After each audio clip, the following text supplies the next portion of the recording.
Hi everyone, and welcome to another edition of Nordic Serverless. I'm Gunnar Grosch, and will as usual be your host for this meetup.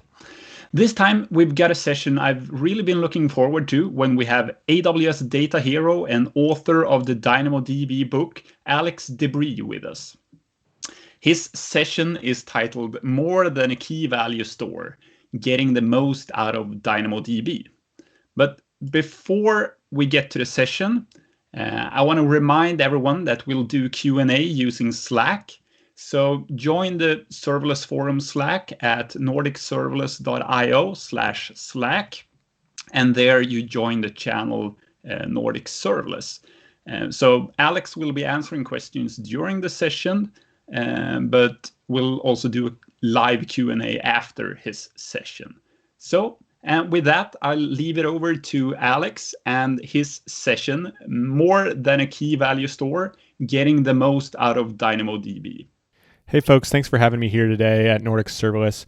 I'm going to be talking about DynamoDB, and the first thing I want to do is just clear up some misconceptions you might have about DynamoDB.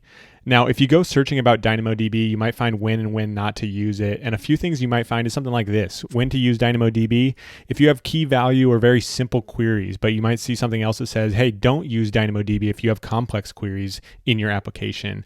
Or you might look here, Dynamo is a key value store. It works for retrieving individual records, but not for complex queries and scans. Or another one here, if you have any non-trivial querying requirements, you're better off with a relational database. I'm here to tell you today that that is not the case. So the title of this talk is More Than a Key Value Store, Getting the Most Out of DynamoDB. We're going to cover 4 things today. First of all, we're just going to start with some basics just to get you understanding what DynamoDB is, especially for some of you that are new to Dynamo. So we'll start with some basics, some vocabulary. Then we'll talk about going from SQL to NoSQL, and specifically the changes you're going to see going from a relational database to a non-relational and NoSQL database like DynamoDB. Third, I want to talk about one of the most important concepts in DynamoDB, which is the concept of item collections, how those interact with queries and why those are really powerful.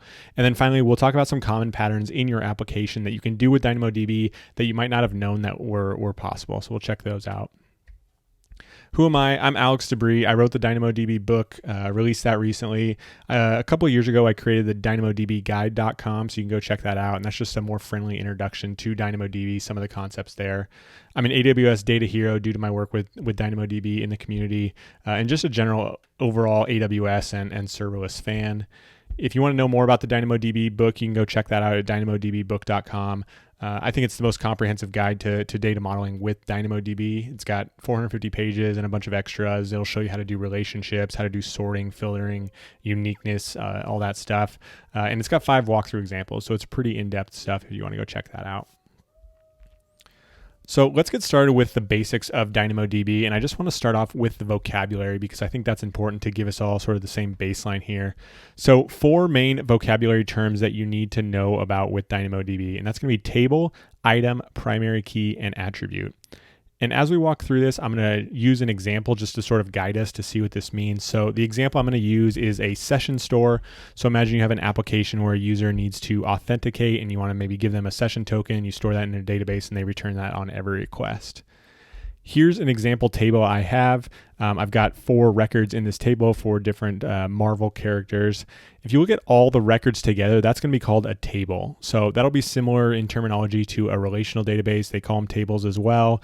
In MongoDB, you have collections. It's going to be similar to that, but basically a container for some records. If you look at an individual record, that's going to be called an item. So that's going to be similar to a row in a relational database, a document in MongoDB, things like that. Now, when you create your table, you're going to need to specify a primary key, and your primary key is going to be very important. Every item that you put in your table must include that primary key, and the primary key for an item must uniquely identify that item. So you won't have 2 items in your table that have the exact same primary key. They would just override each other. And as we'll see later on, the primary key is really important for how you do data access in DynamoDB. So we'll talk more about that. Last term I want to talk about are attributes, and attributes are just additional data that you have on your items. You don't need to declare these up front. So some people, they call NoSQL, DynamoDB, they call it schemaless because you don't have to declare your columns like you would in a relational database. It doesn't mean you don't have to think about that stuff, because you should absolutely think about that, but maybe you'll maintain that in your application rather than at the database layer. So here you can see on our sessions, we have things like username to identify who that session belongs to. We have a created at timestamp, and we also have an expired at timestamp. Now, we talked a little bit about primary keys, and I want to talk more about them because they really are important. So first thing to note is that there are two types of primary keys in DynamoDB. The first is what we call a simple primary key that's made up of just a partition key. And the second is a composite primary key, which is made up of a partition key and a sort key. If we go back to that session store, that's an example of a table with a simple primary key. It's got that session ID. It's just one element, one string that uniquely identifies each item. Now, we can make another example of actors and actresses and different roles they've played in movies. So that's what we have here. That's an example of a composite primary key. And our primary key is broken into two parts. First of all, there's that partition key that is the actor name. So we have Tom Hanks, we have Tim Allen, we have Natalie Portman. And then we also have the movie attribute, which is our sort key. And that's going to be the title of the movie. So we have Castaway, we have Toy Story, we have Black Swan. Now, the important thing to note is that it's the combination of these two attributes that determines whether that primary key is unique for an item. So you can see we have multiple items that have Tom Hanks as the partition key, but that's okay because they have a different sort key, a different movie value that makes them unique. Likewise, we have multiple items that have Toy Story as the movie name, but because they're different actors, we have Tom Hanks, we have Tim Allen, that's still unique and that works for our purposes. Now that we've got the basic terminology under our belt, let's go to the next section, which I call from SQL to NoSQL. And that's, a lot of us probably have relational SQL-based backgrounds, and you need to model your data. You need to think about your data very differently when you're using something like DynamoDB, a NoSQL database. And NoSQL comes in a variety of different flavors, but I think one thing that's useful is to understand DynamoDB's guiding principle, and that's they won't allow you to use operations that won't scale. And really, when they built DynamoDB, they did this because Amazon built this because they had problems internally scaling their relational databases, doing things like Prime Day and Cyber Monday and all that, those things. So they wanted to make a database that could scale. And they're extremely restrictive in sort of how you can model your data, because they want anything that'll work in the testing environment, or maybe when you're just rolling out an application, you have 1 gig, 2 gig, 10 gig of data. They want it to work the exact same way then as when there's a terabyte of data or 10 terabytes of data. And you don't want to have to worry about sort of remodeling, re-architecting your application once you get traction. So they're really not going to allow you to do any operations that won't scale. Now, when we go from SQL to NoSQL, there are a few keys you need to keep in mind. First of all, you need to understand the importance of primary keys. And we talked about primary keys a little bit in the vocabulary already. We talked about how that primary key uniquely identifies each item. Now, the important thing about primary keys is you can query and you can access your data based on those primary keys. So they're going to be very important for your access patterns, about thinking about how you get your data, how you write your data, how you delete your data, things like that. Those other attributes, you can't query based off those. So in this example with our movie roles, we couldn't say, hey, tell me more about the person who played the role of Buzz Lightyear or who played the role of Nina Sayers, because those are in that role attribute, which is not part of our primary key. Likewise, we couldn't say, hey, give me all the drama movies from the year 2000 or anything like that. Again, those aren't part of our attributes, or those aren't part of our primary key. They're part of our attributes, so we can't query directly on those. Now, that primary key does allow a few access patterns, but sometimes you have additional access patterns that you want to satisfy that your primary key can't handle. What you can do there is use something that's called a secondary index. We're not going to talk about it here just because we're limited on time, but a secondary index basically allows you to copy your data into a replica table with a different primary key structure that allows you to access it in a different way. And that allows different read patterns on your table. So if you did need to access by role or by genre or by year, anything like that, you could do that with that secondary index. So that's the first key that you need to keep in mind, is just the importance of the primary keys. The second thing that's really important with a NoSQL database, and particularly DynamoDB, is that there's no join operation. So if you're coming from that relational world, you have multiple tables, you normalize your data, and then you join them at query time. But that join time is very expensive. So a lot of people, they get frustrated and say, why doesn't DynamoDB allow me to join? And again, it gets back to that concept that we were talking about, how DynamoDB is not going to let you do something that won't scale. So let's talk about how DynamoDB handles its data. And so far we've sort of talked about Dynamo as just this, blob that stores data. But what's really going on here is that there's that Dynamo front end, but behind the scenes, there are these different storage nodes called partitions. And DynamoDB is going to split your data across these different partitions and place your data on different ones. And a partition is going to be limited to about 10 gig of data. So, if you have a 10 terabyte table, it's not going to be all located on one single node. It's going to be split across a huge number of partitions. Now, when a request comes in, say you're writing a new item into your table, we want to add Tom Hanks in the movie Big into our movie roles table. We do that here. It's going to hit that Dynamo front end, which is called a request router.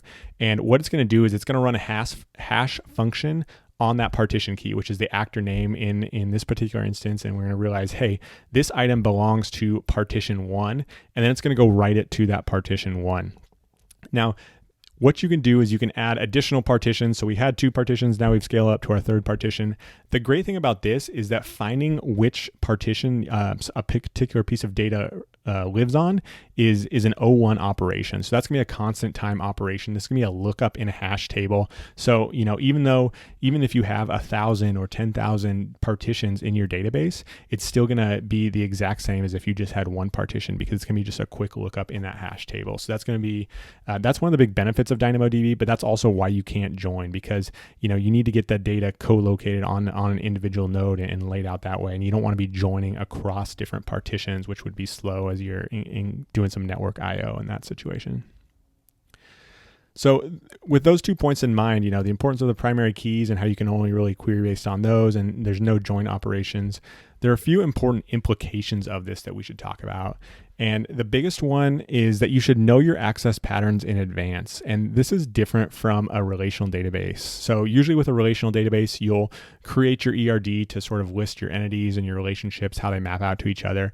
And then you go create that in your table or in your database. You'll create your tables, one table for each entity generally. You'll set up these relationships with these primary keys, foreign key relationships between them. And then you'll start to think about your access patterns and say, okay, what's the SQL query I need to write? Maybe I add an index to make this query faster, but basically you lay out your data first and then query it. In Dynamo, it's reversed. You create that ERD like you did, but then you think about your access patterns and say, how do I want to organize my data to handle these access patterns specifically? And it's built for speed, and especially consistent speed as you scale up. So you need to know those access patterns in advance. One of the weirdest things about DynamoDB is that you're going to put all your items in a single table. So if you're coming from relational world, you've got a table for each entity. You've got a table for customers. You've got a table for orders. You've got a table for order items, and you join across those, right? And you normalize your data. But in DynamoDB, you don't do that. You're going to put them all in one single table. And again, that's because there's no join operation. So sometimes you need to fake joins. You need to pre-join your data at write time so you can get them in one single request quickly and easily without doing that expensive join. And then an additional implication there is you're going to have pretty generic attributes for your primary key. And that's because you're having all of your items in a single table. So in our examples before, we've had these specific names for our primary key, like the session ID, or we had the actor name for the partition key and the movie name for the sort key in that movie roles table. But in reality, you're going to have very generic names because you're going to have these different types of items in there. So not every item is going to have the same types of attributes. So just to get a feel for those last 2 things specifically, putting all the items in the same table and using these generic names, I just want to show a quick example. Imagine you have a SaaS application, and organizations sign up for your application and they can have multiple users within their organization. So you have 2 entity types you need to think about, organizations and users. There's a one-to-many relationship between organizations and users, as a user is going to belong to a particular organization. Let's get started with our Dynamo table here. We've got 2 items in here. We have one for Berkshire Hathaway and one for Facebook. A couple things I want to point out here. Number one, if you look at those primary key elements, I've given them very generic names. So the partition key is just going to be named PK, and the sort key is going to be named SK. And it's not named org name or org city or anything like that. It's actually going to be named just these generic PK and SK values. And we'll see that in a second when we pull in some user items as well. A second thing you're going to see here is that the values for those have these funky prefixes at the beginning. So these organization items, the PK starts with ORG for org, and then hash, and then the organization name Berkshire or Facebook. Same with the sort key. And because you're including all these different types of items in your table, you're usually doing this to help distinguish between the types of items, to help understand where those items are located.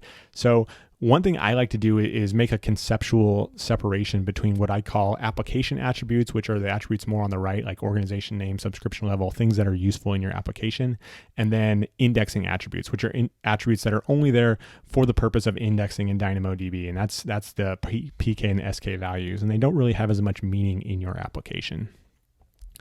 So we've got those organization items in there. Let's add some user items. So we've done that here. We still have our organization items, but now we've added these user items outlined in red. A couple interesting things to note here is the user items actually have the same PK as their parent organization, so that they're sort of located close to each other, and we'll talk about that in a second. But then the sort key pattern is different, and you can see the sort key is for each of those is all capital user, hash, and then the username. So we have Charlie Munger and Warren Buffett in there for Berkshire. We also have Sheryl Sandberg in there for Facebook. All right, so we've started to get a little bit of these different concepts. I know I'm throwing a lot at you right now, and it's probably going to be something you need to review because it is very different from a relational database. But I want to move on to this additional concept, which I think is one of the most important concepts in DynamoDB, and this is the query operation and particularly item collections and what those are. So generally, when you're working with DynamoDB, most of the operations work on a single specific item. So for example, if you want to read an item, you'll use get item and you'll operate on a single particular item. If you want to update an item, you'll use update item. There's delete item, put item, different things like that. For each of these single item operations, you need to provide the entire primary key of the item you're manipulating. So if you want to manipulate Tom Hanks in Castaway, you need to provide both Tom Hanks as that actor partition key and also Castaway as that movie sort key. Now, there is this query operation which allows you to read multiple items with the same partition key. And the important thing here is that you can only specify that partition key. You don't have to specify the sort key. And that's really powerful for a lot of reasons. So let's check out what we're doing here. Let's go back to that movie roles table and imagine you have an application that just, maybe it's IMDb and you're showing all the actors and movies and things like that. And someone clicks on Tom Hanks's page. And if you were using those single item actions, you would have to know the actor and the movie for Tom Hanks to go fetch all those items. And you usually don't know those at runtime. That's part of what your database is doing. But using this query operation, you can, just provide the partition key and say, hey, give me all the items where that partition key of actor equals Tom Hanks. And it's going to give me all of those items. It's going to give me Castaway. It's going to give me Toy Story. And that's how you can get more flexible query patterns that we're going to see here in a bit. You can also, on that query operation, you can include conditions on that sort key. So you could say, give me all of Tom Hanks's movies where the movie title is between A and M, and that's going to give you Castaway back, but not Toy Story. So you can include conditions on that. The big important thing is that you're going to need to include that partition key in that query operation. And again, that goes back to that partitioning scheme that we talked about earlier, how they have these different nodes and they place all items with the same partition key on the same node. So that makes sure that any query operation you do is happening on a single partition, making sure it's fast rather than going across multiple partitions. So that's really powerful. Now, we talk about the query operation. What it's really doing, it's operating on an item collection. Now, an item collection refers to all the items with the same partition key. And that's powerful because what you're doing with DynamoDB is you're sort of grouping items to handle your access patterns into these item collections that satisfy those patterns. And you can sort them, you can filter them as you need them to handle these access patterns. And that powerful query operation is going to be able to operate on a particular item collection. Now, one thing that's pretty interesting about item collection is it can include different types of items, right? So our table is going to have multiple different types of items in it, and we can sort of organize these item collections so they have different types of items. So let's look at an example here. If we go back to that SaaS application, outlined in red there is an item collection. Those are all the items that have the partition key of org hash Berkshire. So it's that Berkshire Hathaway item collection. You can see there in top, sort of in that dark blue, is that organization item. So that has Berkshire information about the subscription level and about the organization as a whole. But then lower down in green, we have all those different user items. So we can get Charlie Munger and Warren Buffett.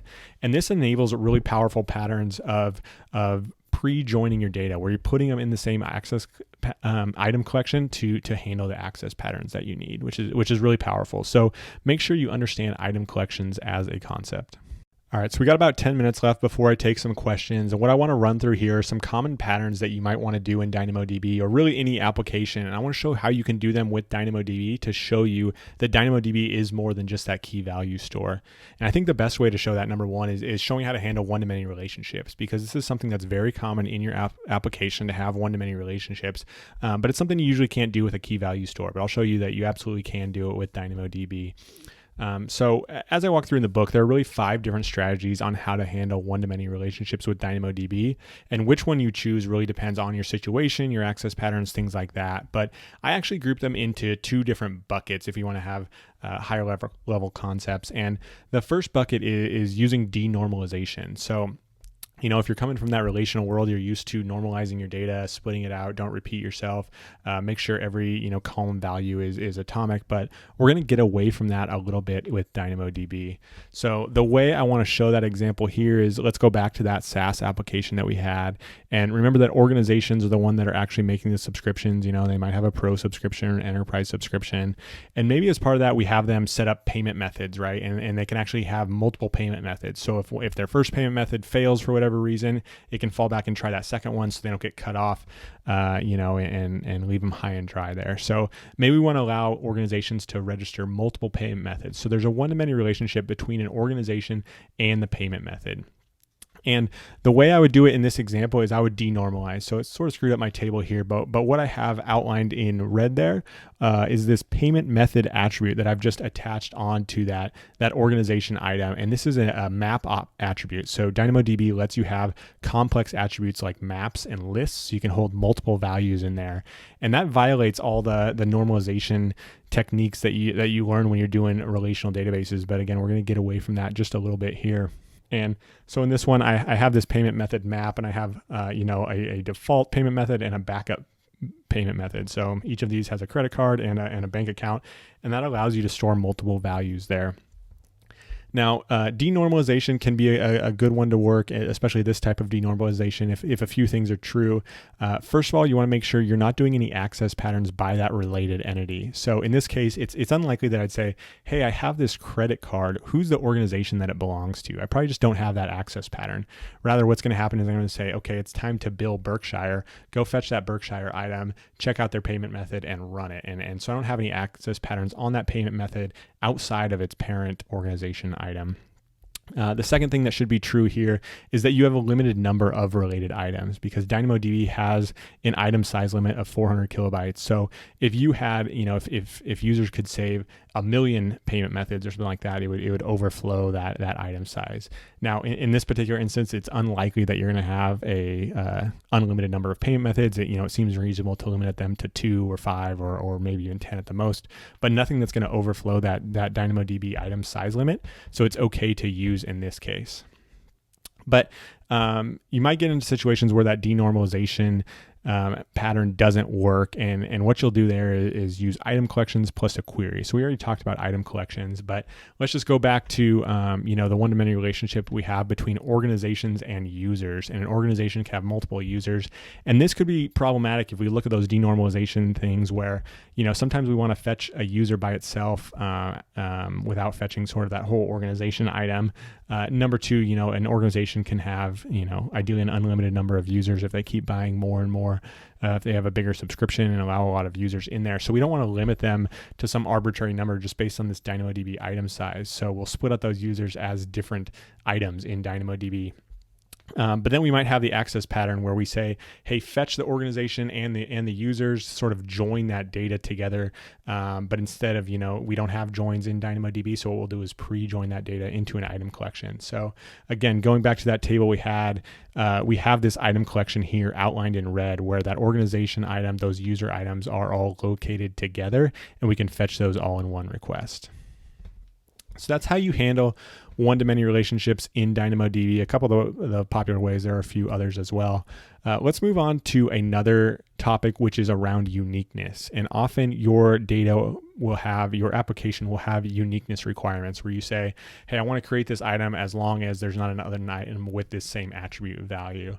The common example I always go for is users. You don't want to create a user with the same username as another user. So When you're handling uniqueness in DynamoDB, the most important principle is it must be built into your primary key.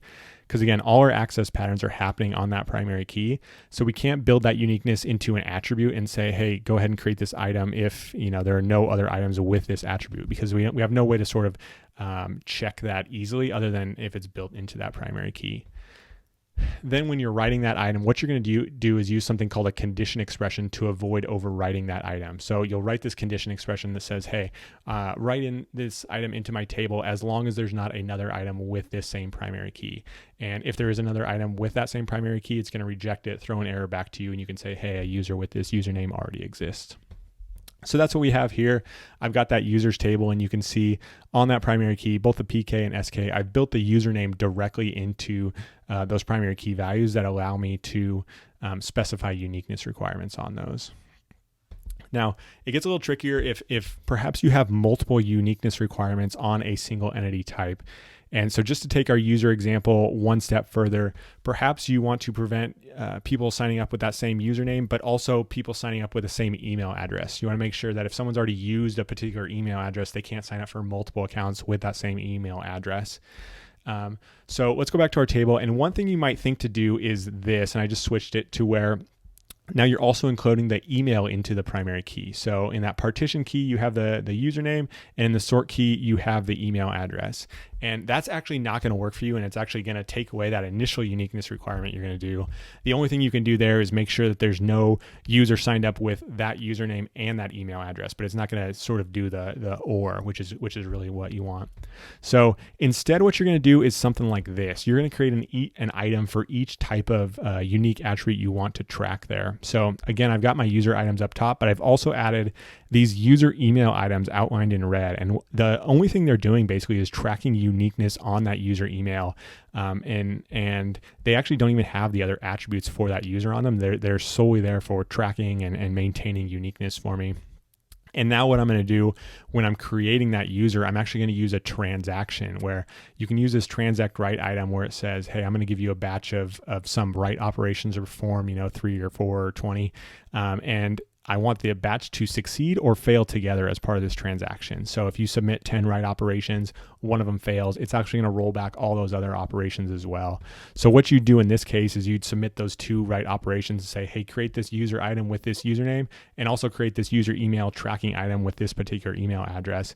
And if either one of those fails, it's going to roll back and you can say, okay, sorry, this username already exists or this email address already exists. So again, if you're doing that multiple uniqueness requirement, you need a tracking item for each unique attribute. All right, last thing I want to cover is reference counts. I think this is a pretty fun one as well. And just sort of the guiding example I have here, it works for really any set of related items, but here's a fun one with Twitter, right? Here's this very famous tweet that happened a couple years ago at the Oscars that got a ton of likes and a ton of retweets. It was like the most retweeted tweet ever. And you can see there what they're doing is they're showing the number of retweets and the number of likes on there.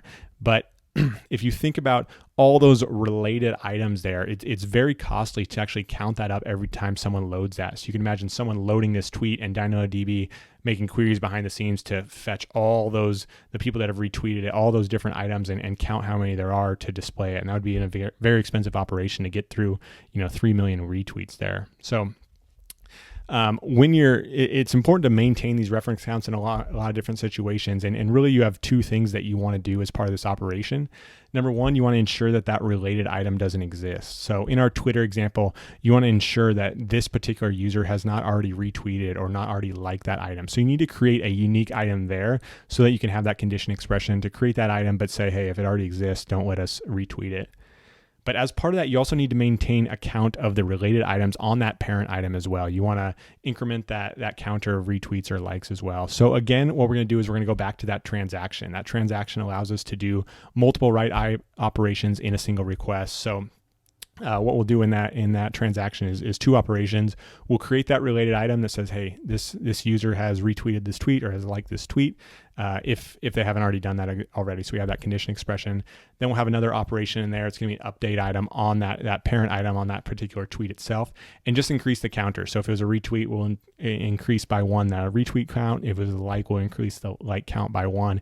And then that's going to maintain that on the parent item. And when we fetch that parent item, we can show the retweets and likes without having to scan through all our related items and count those up. So, that pattern works here in Twitter, but it works in a lot of places where you have multiple related items, whether that's a one-to-many, whether it's a many-to-many. You can do this, maintain those counters on that parent item to make this all work. So that's the end of the presentation. I'm happy to stick around for a while and take some questions, but just to remember what we covered here, we walked through some DynamoDB basics, where we went through vocabulary, things like that. Then second, we talked about moving from SQL to NoSQL and some of the different mindset shifts you need to have there, some of the principles underlying DynamoDB and the implications of those principles. Third, we talked about item collections and how those are so important, how you can use that query operation to query those item collections and fetch multiple records with a given partition key. And then finally, we talked about some common patterns, including one-to-many relationships, uniqueness, reference counts, things like that. So I hope that was useful to you all. Any questions you have, let me know. Here's how you can find me. I'm at Alex DeBrie on Twitter. You can find the book at dynamodbbook.com, dynamodbguide.com, free resource just to learn some basics about DynamoDB. And then I blog at alexdebrie.com as well. So thank you all for having me.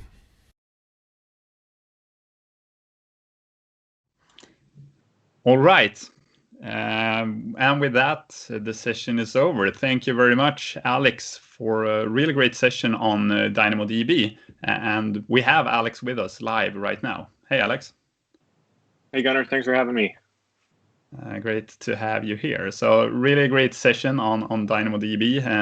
And for me personally, I think every time I watch a session on DynamoDB, I learn so much new, because using NoSQL, it's well, at least if you're used to working with SQL, as a lot of us are, there are so many things to think about all the time.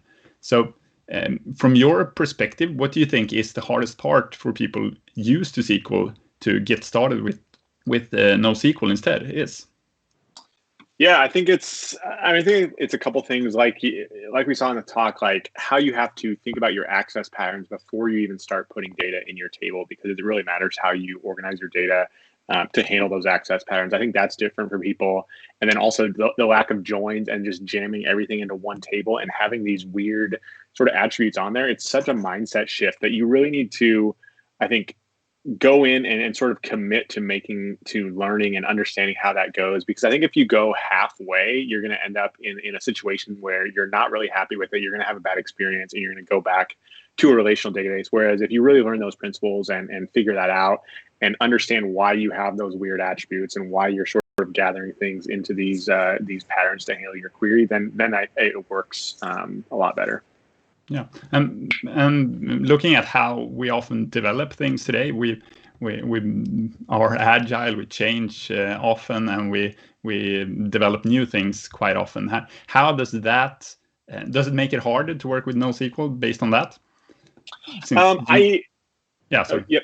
Yeah, go ahead. I think that's a good question, and it's a fear that a lot of people have. I cover it in the book some, and I think it's actually not as hard as you think, and it sort of depends on what sort of migration you're talking about. If you need to do some sort of migration to handle additional access patterns, if you're just adding additional attributes to an already existing item, then that's a pretty small change. You usually don't need to change anything in Dynamo. You just need to change your application code to sort of start writing that, and then having same defaults if it doesn't exist for certain items.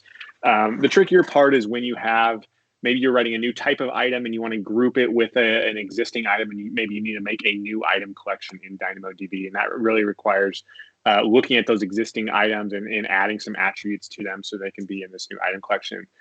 So that's going to be a more involved process, but it's also a pretty formulaic process if you go through it a couple of times. Basically, what you're going to do is scan through your table, and Dynamo has some tools for doing this. You scan through your table, you identify the types of items that you need to add new attributes to, whether that's the organization item or the user item, whatever that is. You identify those items, and then you just add those attributes. And they're going to be very generic attribute names like GSI1, PK, GSI1, SK, things like that.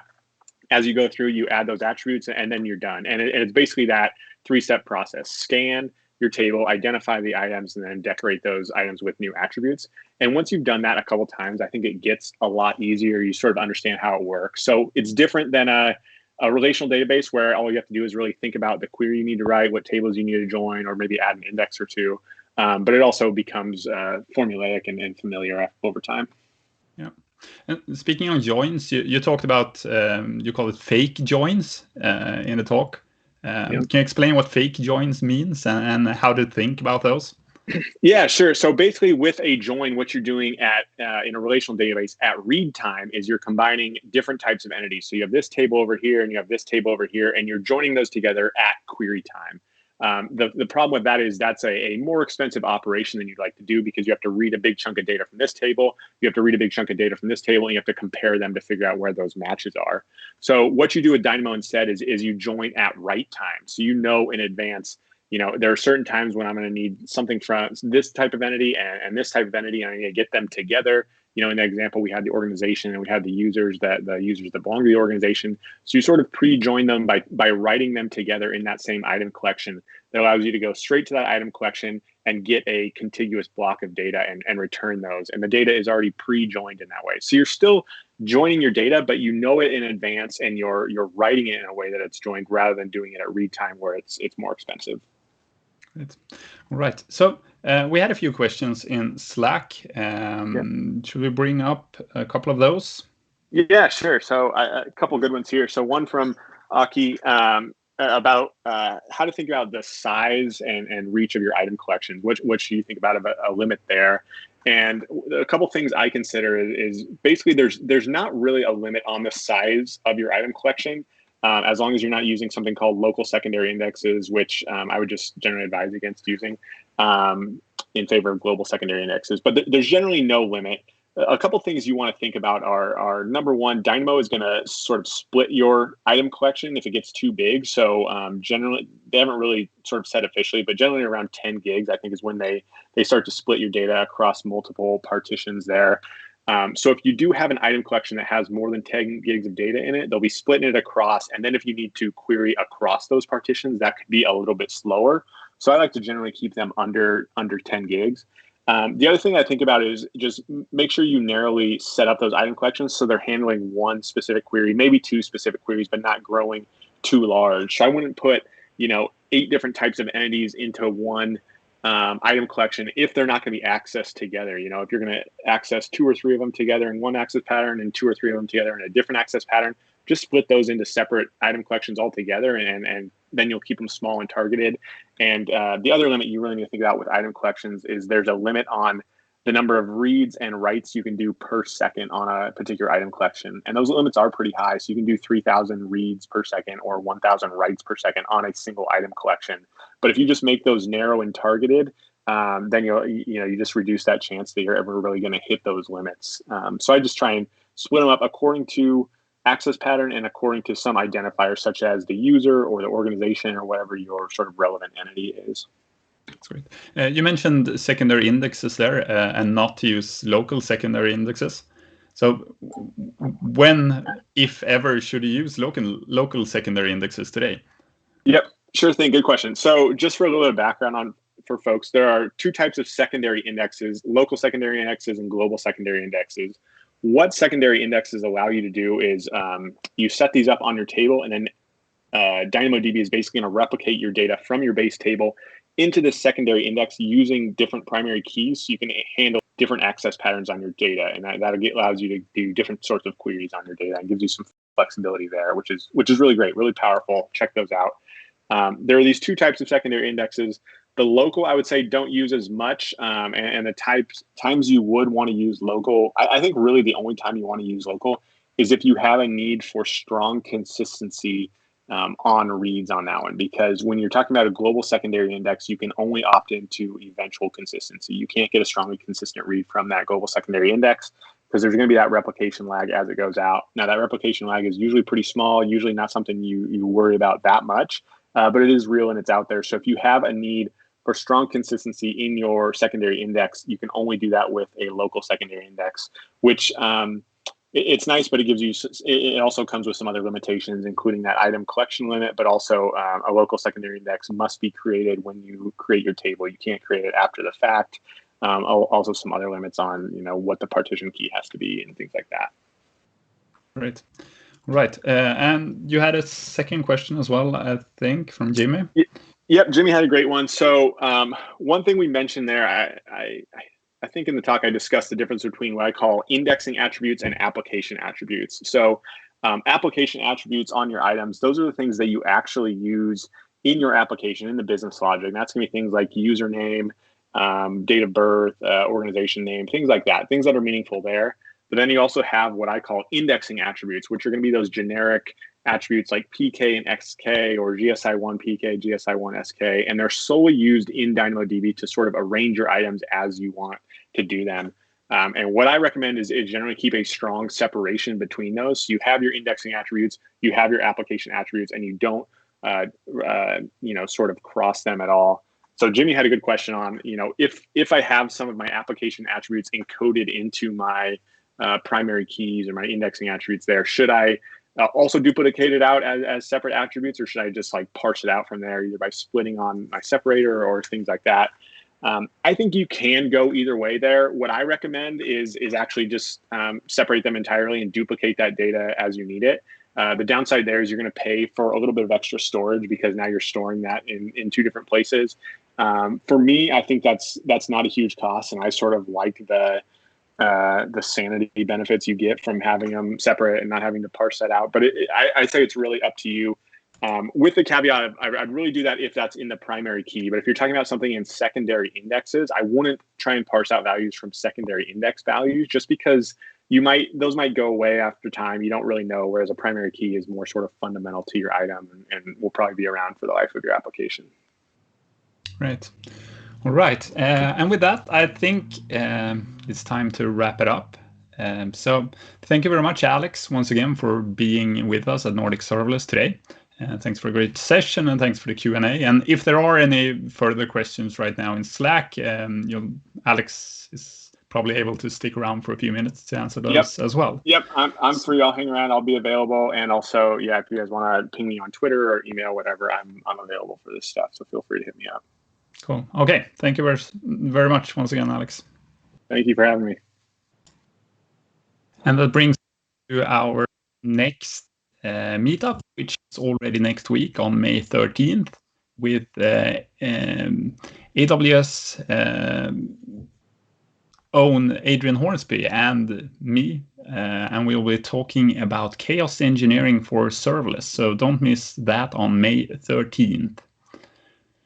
And with that, I want to thank all of the attendees, thank all of you watching out there and for having questions on Slack. And once again, thank you to Alex DeBrie for being with us today.